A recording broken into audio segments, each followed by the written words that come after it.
আমাদের মধ্যে এই মুহূর্তে ফিস্টি চলছে।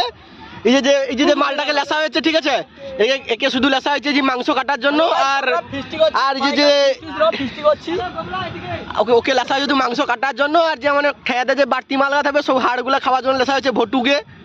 আমাদের ভটুকে দেখে নিতে পারো সবাই। একে লেসা হয়েছে শুধু ধুনিয়া পাতা কাটার জন্য, আর কোনো কিছু না, বুঝতে পারলো? এটা কদের পাচ্ছে। এই যে দেখতে পাচ্ছ আমাদের মাস্টার লোক, আমাদের প্যাক কাটার ম্যানেজার ইনি হচ্ছে আমাদের প্যাক কাটার ম্যানেজার। প্যাক কাটবে, ইনি হচ্ছে প্যাক কাটবে। প্যাক কাটার ম্যানেজার দেখলো।